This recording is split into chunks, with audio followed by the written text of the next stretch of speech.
and welcome to yet another interesting episode of the Real Estate Circuit. I'm your host, Nonso Mezoke, and in the studio with me this morning is my co-host, John Morumfolu. Good morning, John. Morning, Nonso. And how are you? Fine, thank you. How's your week been? Fantastic. Today on the show, we'll be discussing the critical success factors for real estate developers in Nigeria. Since the commencement of the show, we have had quite a couple of developers as our guests on the show, and the issue had always been the challenges they had faced in trying to deliver affordable housing or any sort of housing in Nigeria at all. When we return from this short break, you will meet our guest, a very distinguished gentleman, and who is the chief executive of one of the foremost construction and property development companies in Nigeria. Don't go away, stay put, and we'll be right back after this short break. See you soon. Thank you. You can now watch R2TV online at royalrootstv.com and on your smartphones by downloading the R2TV app for Android, BlackBerry, apps for iOS devices, and Windows Mobile from the respective app stores. R2TV, entertainment at its best, entertainment everywhere.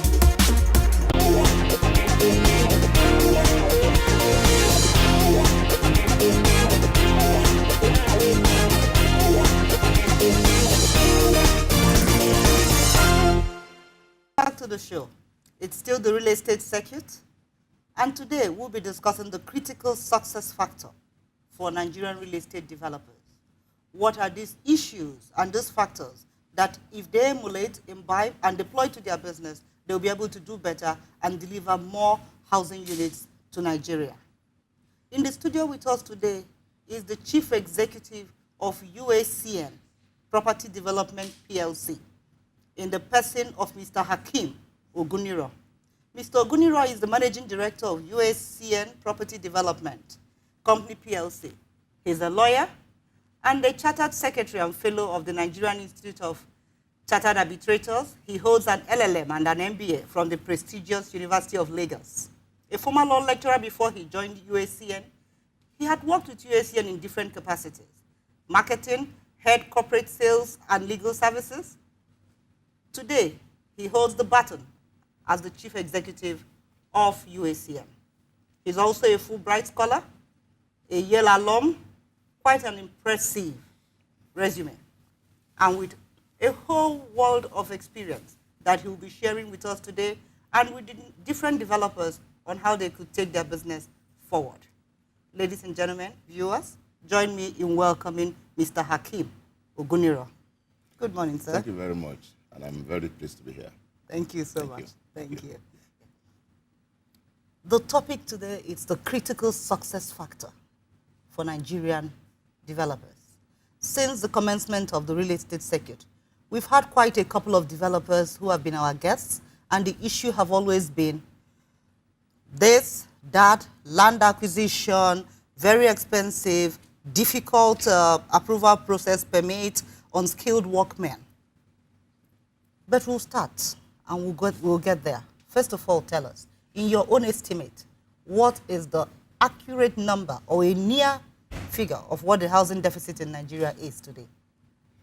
Okay, thank you very much. I think it's very difficult to say specifically that this is the housing deficit. I know there's been a lot of talk around 17 million, 18 million. But you know, we take the view in UPDC from the angle of the empirical studies which have been done. A lot of work has been done by AFC. A lot of work has been done by Professor Maslow in those days.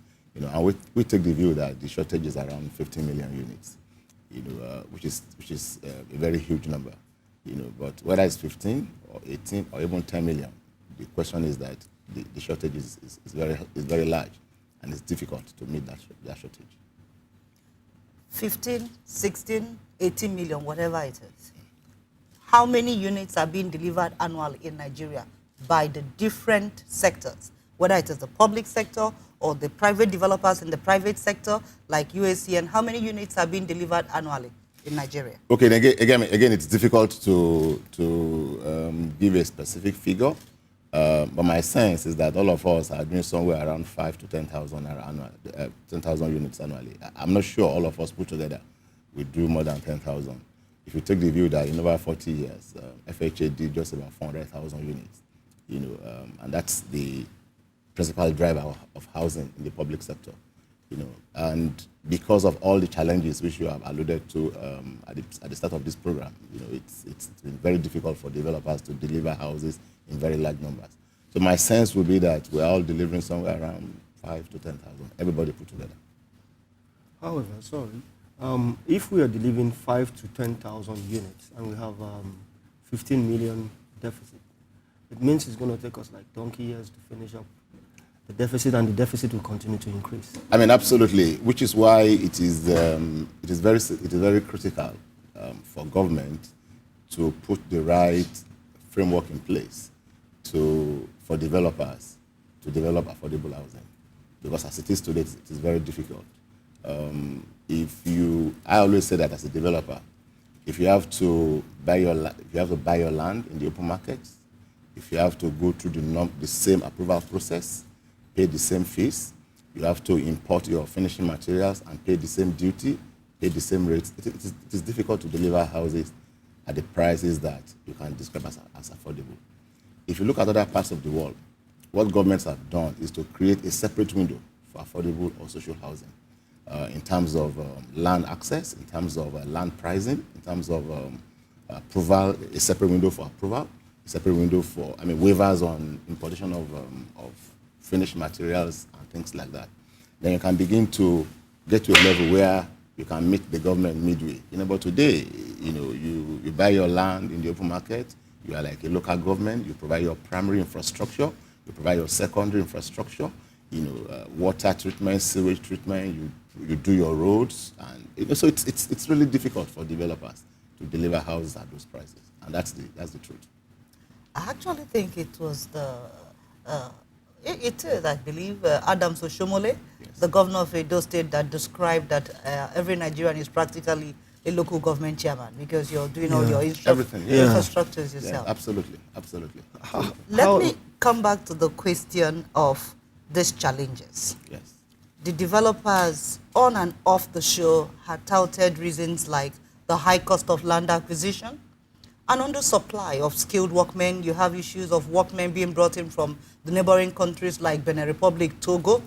They have talked about the long process in trying to get either the governor's consent, the building permit, importation of virtually everything we used to do construction to build houses, maybe with the exception of cement and a few things. Are these challenges real? If they are real, how real are they? Okay. I always take it from a very professional perspective.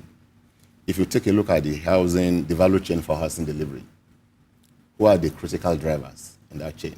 Mm-hmm. And to me, there are three critical drivers. The developer, who takes all the development risk, the financier, who takes the funding risk, and the off-taker.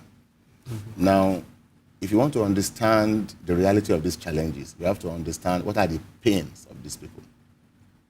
I always say that my issue is not even about the cost of land. The greatest problem to me is title to land. Today, and that is the truth, there is no point along the chain that you can say I have an indefeasible title. And that is a major problem because nobody will take the risk. The financier will not want to take the risk if he's not sure of the title. The developer will not want to take development risk if he's not sure of the title. And the off-taker, if there are questions around the title, he will not want to take the risk. So we need to solve the title problem. Title is a major problem. Now, if you then go beyond, of course, there are other issues around title, when you buy land, the cost of perfecting your title, the processes, because also, unfortunately, most state governments, they have imputed into the Land Use Act a revenue generation philosophy. The Land Use Act is not fundamentally a very bad legislation, but governments have turned it into a revenue generation legislation. So at every step of the way, they lay ambush for you. And all this adds to the cost of delivering the houses. Then we already mentioned infrastructure. For best practice, cost of infrastructure as a percentage of your overall development cost should be around 3 to 5%. But here, it could be as high as 15%.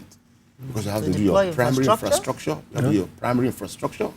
You You have to do your secondary infrastructure and all the ancillary infrastructure. Classify primary and secondary infrastructure for Okay, us. primary infrastructure would be the infrastructure that leads to your estate, for example. So in terms of road or water and sewage treatment, which essentially, because, in real estate, we talk of unearned increment theory, which says that value of land is enhanced by facilities not provided by the landowner. That is the basis for land taxation. But here, you provide your own increment on your land. You still have to pay taxation in various forms to the government. So when you have a situation where your costs of infrastructure could be as high as 12 to 15%. I mean, we've done a project where we took a look at the cost of infrastructure. It was as high as 12.5% of the overall development cost. It makes the economics of your construction, totally way out. And these are the challenges. Now, there's funding. Funding is a major challenge because long-term funds are hardly available.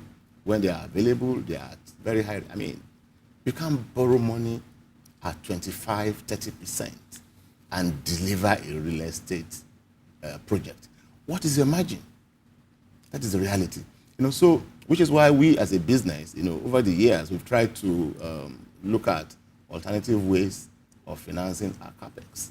We've had to float a bond in 2010. We had to float a REIT in 2012. Sometimes we'll resort to offshore funding. We're building a shopping mall in Festac. We've had to resort to the festival mall. Yes. We've had to resort to offshore funding because you can't borrow at 20-25%. And what's your margin? Unless you sell cocaine along with the house that you are building, then maybe you can deliver. So there's funding at the construction end, and there's retail funding, because every developer is interested in who is going to buy. Of course, retail financing is the off-takers from the off-plan, or even when you finish. So these are the challenges. You also mentioned the issue of artisans, and I mean, they are just not there. You have to go to Togo or Cotonou, to bring artisans. So there's a whole lot that we're currently working with a local government now to revamp their vocational training school. The technical school. The technical school. We're working with a local government, which we're going to commission very soon, because we also took the position that we also have to start working with the government, to recreate that platform that will help us to bring those skills back to the fore. Okay, Mr. Ogunniran. We are going to take a short break, and when we return, we will go to what are the key critical factors that you think will help Nigerian developers. Please do not go away. Join us. Don't forget our telephone lines are scrolling on the screen. You could call into the show if you have any question or comment to make for Mr. Ogunniran. Don't go away. We'll be right back after this short break. Thank you. Konile boko so futoko roboto se di sawa gbeduna repete. It's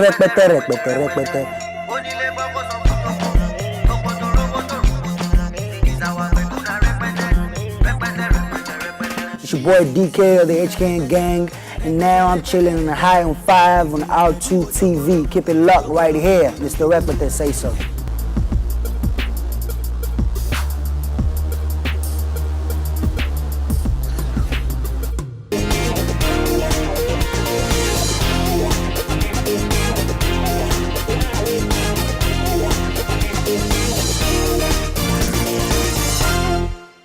It's still the real estate circuit, and our guest in the studio with us is Mr. Hakeem Ogunniran, the Chief Executive of UACN Property Development PLC. We've been discussing on the key success factor for Nigerian real estate developers. Welcome back to the show, Mr. Ogunniran. Thank you very much. John? Mr. Ogunniran, while growing up, there were several federal housing estate programs that the government was running. For example, the LSDPC, the Federal Housing Corporation, the Federal Housing Authority. What happened to all of them? And how has that affected the housing development? Okay, but maybe we can ask what has happened to Nigeria, because a whole lot of things have also happened to the country, But specifically, I think that my view my view is that the government needs to play more of the role of an enabler and create the right environment for private developers. Put in place the right framework, put in place the right incentives, put in place the right regulatory framework for developers to play. When you do that, you create then you allow developers to go and put significant resources behind housing delivery. If you look around you, you'll see that if you look one for one, you'll see that we in the private sector, we've done a lot better than the people in the public sector. And the reason is simple. We are pushed for results. We are pushed for delivery. I mean, I'm not saying that those guys are not pushed for results as well. So I tend to always take the view that the government will do a lot better if they create the right environment and allow, although some of them are doing it by way of PPP, you'll see that Lagos has done very well. If you follow what has happened with the homes scheme in Lagos State and what they've done, But I believe that with the right framework, we're doing a lot of JVs with some state governments now, and I believe it's because they understand that we're in a better position to take land from them and unlock value in that land, which is what we're doing currently with your state government, with our Olive Court. We're doing Cross River State Government in Calabar with the Gulf Estate, in Calabar, because they've seen what we have done, and they think that they could unlock value in this land, and deploy the value that is thereby unlocked into various other needs that the state has. Okay, let me take you to the main crux for today. Yes. What are these critical factors? What must they do? Because they need to do those things to help their business. Because if they have that help, those ideas, and move their business to the next level, they'll be able to do more and deliver more. And if they start to deliver more, we start to address the issue of the housing deficit that we have. You are the CEO of the foremost construction and property development company in Nigeria. You are publicly quoted, you have done well, nobody can take it away from UACN. That's why we brought you here. What have UACN done that they could do? What are these factors? Okay, thank you very much. That's a serious one, and thank you for the compliments. The reality of the matter is that real estate, like every business, I always say, is a marathon. It's not a 100-meter dash. A lot of developers, once they do 1 or 2, 3 projects, they begin to celebrate and behave as if they really arrived. But the journey ahead all of us is just very long. It's just a very long journey. It's a very, very, very long journey. It is a marathon. So, as a business, we run our business for the long term. We don't focus on the short term.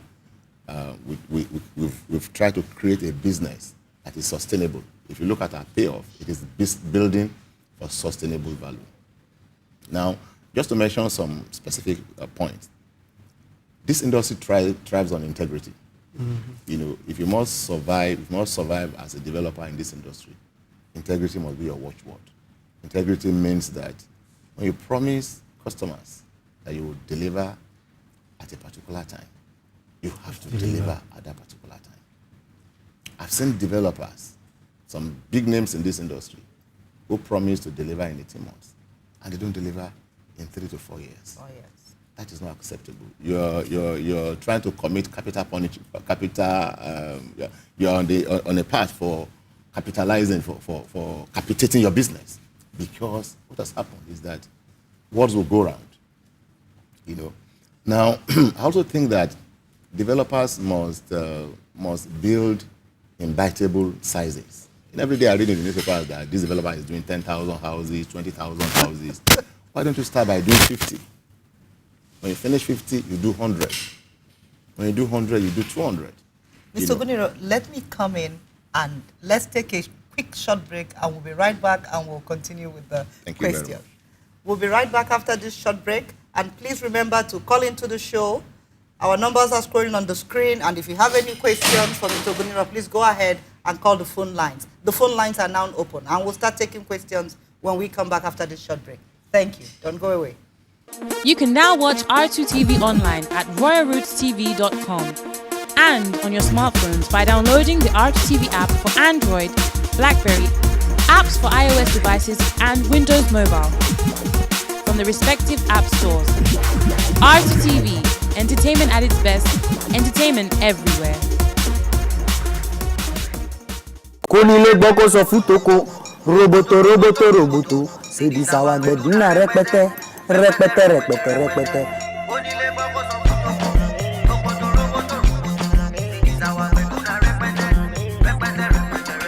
It's your boy DK of the HKN gang, and now I'm chilling in the high on 5 on R2 TV. Keep it locked right here. Mr. Rapper that say so.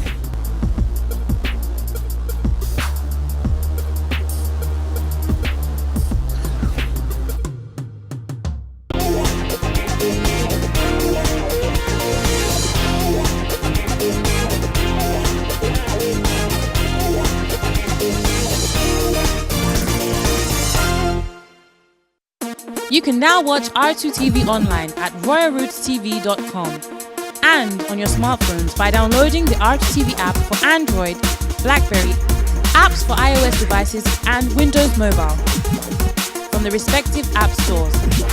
R2 TV, entertainment at its best, entertainment everywhere.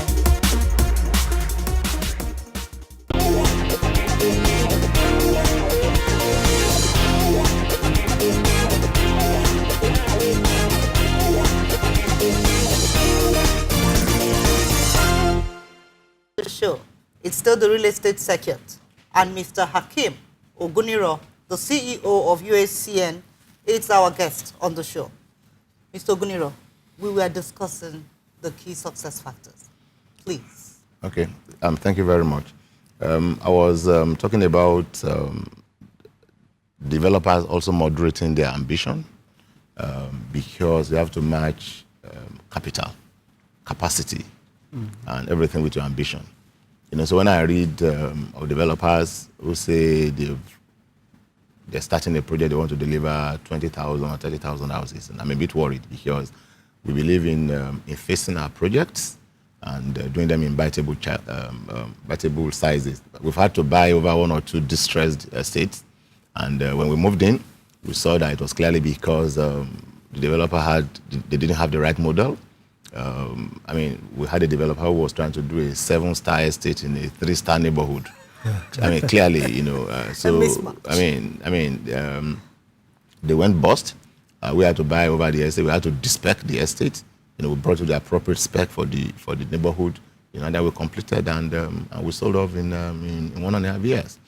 You know, I think developers also need to create the right business model for their business. Have the right people, have the right skill sets in their businesses, and have the right funding platform for their businesses. Before you start your project, you know, you must do a thorough analysis. Your due diligence must be second to none, particularly in the area of title to land. I always tell my head of legal that if you bring me a parcel of land and there is no problem around the land, I won't touch the land, because we've come to understand that there's no parcel of land that has no issue. So we will touch the land if at the time we're trying to acquire the land, we see the issues. If there are issues that we can resolve, we'll resolve them. If we can't resolve them, we move on. So we won't just buy and then begin to fast and pray in the hope that the title will become good or whatever, you know.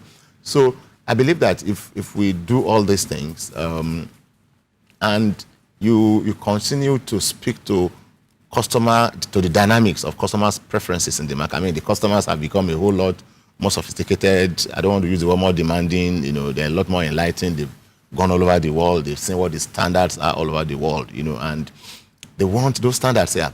Those things that we used to consider as extras today are regarded as basic. You provide swimming pool, you provide gym, you provide lawn tennis court. They're very basic. I mean, it's everywhere, you know, so you also need to create the right level of customer relationship management with your customers. You know, we're very privileged and blessed as a company. We have a very strong and loyal customer base. I can tell you that over 50% of our new customers come through referrals from our existing customers. You know, and that says so much about the level of their satisfaction. Of course, we have our issues, you know, but from time to time also, we'll take steps to resolve those issues, you know. But like I said, integrity is very critical. You know, you don't tell customers, you don't sell houses to customers at 10 naira, you know, and somewhere along the line you say, because the price of cement has done, this one has done, that one has gone up, it's now 15 naira, even though you are the one that you do not deliver. You begin to argue that naira has been depreciated, you know, if you are delivered on time, you know. So customers watch all these things, you know, and customers are willing to pay a premium for a developer that they are sure that it will start and finish. What about the main issue of the high cost of land acquisition? Because that has remained the major thing that the developers complain about. Yeah, I mean, I also mentioned it, you know. How can that be addressed? Okay, you know, the government needs to play a lot of role in that respect. You know, I mentioned tangentially before that governments have turned the Land Use Act into a revenue generating legislation. If you take, for example, consent, and even though Lagos State announced recently that they've reduced the percentage from 15 to 3%, but the reality of the matter is that the absolute amount that we now pay are higher in most areas. The only area in Lagos where the amount is still about the same is Parkview. Every other place the amount is higher because what they've done is they've reduced the percentage, but they've increased the value. So eventually you are even paying more now, which I think is not very reasonable, realistically. Now take consent. Consent should attach to the rest of the property. What they do in other jurisdictions is that they have what they call one-line consent. So once consent fee has been paid on a particular property, that consent fee endures for a particular period of time, say 10 years, in some jurisdictions 20 years. But here, you want people to perfect and pay all these fees each time property changes hands. And it is critical before we will be able to solve housing problem in this country. We must commoditize housing. We must be able to buy and sell houses the same way you buy and sell any other product. And if you must do that, you have to create a framework that allows people to flip as they want. But today, once you manage to build one house in Akute or in Egbeda, you know, you are afraid to move out because when you think of cost of perfecting your title, the process, the time it will take, the amount you will spend, so you have no title.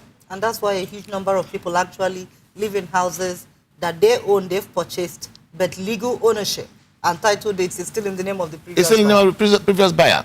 You know, so people now do all manners of creative ways, go back to the previous buyer to still transfer title to you and things like that, you know.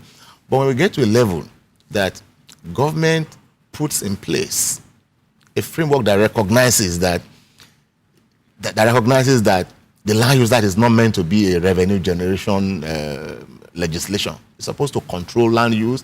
It's supposed to control planning. So many other things that the land use that can do. You know, but today, governments simply lay ambush, and it is very difficult. You also mentioned the issue of approvals. Approvals are just too difficult. I always say that approvals are business unfriendly.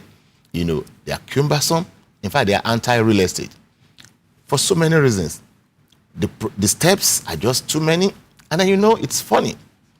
It's not that you go from A to B to C to D and to the final step. You go from A to B to C. You come back to A, you go to D, you come back to B. You know, so the whole process... But don't you think it's to make sure that we preserve the master plan and have some kind of physical planning? Well, and not distort the environment? Well, I mean, I do agree that we have to preserve the master plan. We have to meet environmental standards, you know. But we can streamline the processes a lot better. And then you deal with too many regulatory authorities. Sometimes you are caught in between. I mean, I remember a particular experience that we were caught in between two ministries. Yeah, it's always happening. One says, you must do it, you must pay this money. That one says, you shouldn't pay that money. And we were caught. And we were waiting. After 2 months, we took a business decision that, hey, let's pay this money and move on because we're looking at the interest that we are incurring on a monthly basis. So we wanted to pay. They said, no, don't pay. Eventually, it was resolved in our favor, but we've lost 5 months. Now, if you quantify the amount of interest that has gone to my project because of that, it is simply unbelievable. You know, so we need to streamline the process and make it a lot more business friendly. And then developers can fly. But the Commissioner for Planning Lagos State, so a while back, made it clear to us while in one of our programs that approvals could take about 3 months to do all the processes. That is only when it gets to the governor for final authority that it takes a longer time, and that cannot be handled. Have you ever been able to do any of those approvals within 3 months? We've actually done, I mean, let's give it to Lagos State. We've made a lot of progress in Lagos State, in the last few years. I mean, I have been personally involved in engaging Lagos State.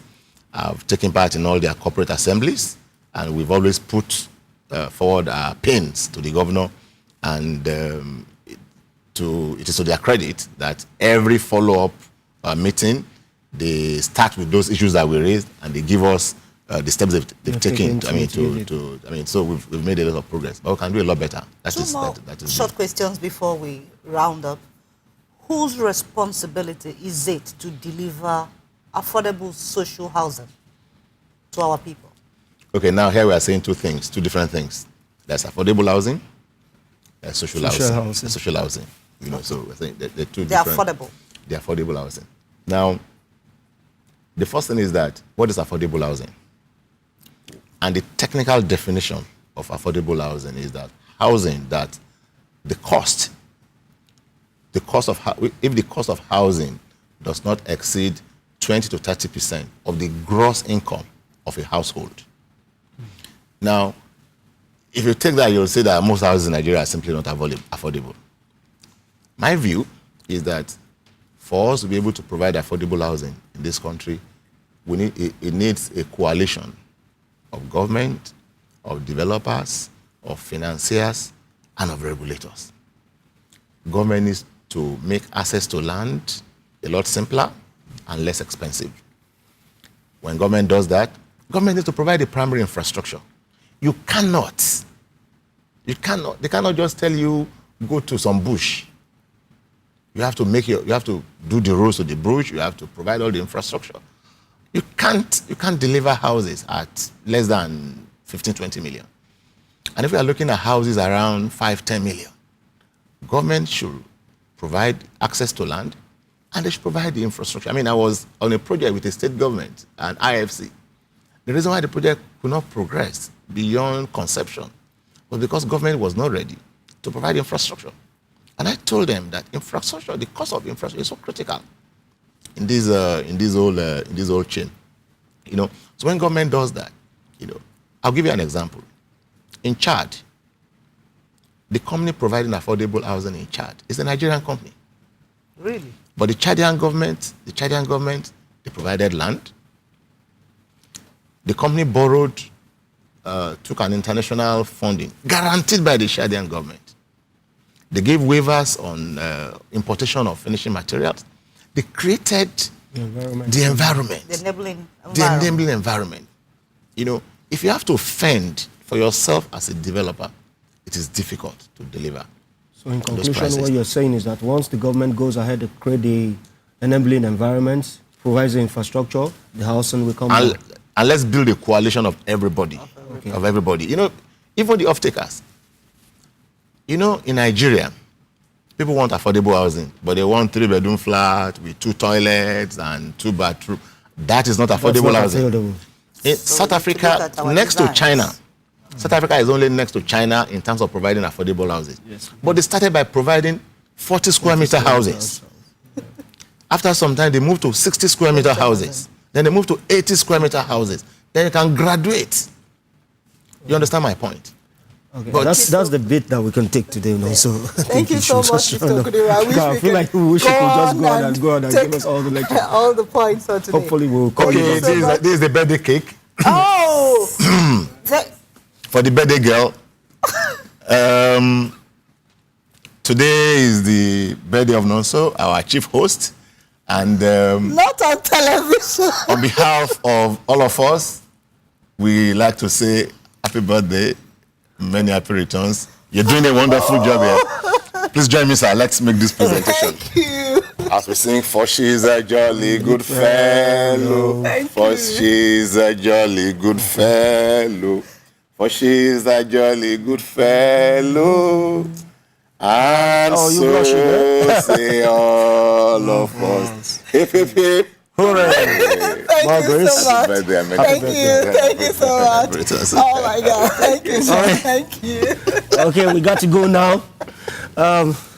It's been a wonderful day today. We've had Mr. Ogunniran from UACN Properties, and today happens to be Nonso's birthday, so she's going to be celebrating at the end of today with everyone on the set.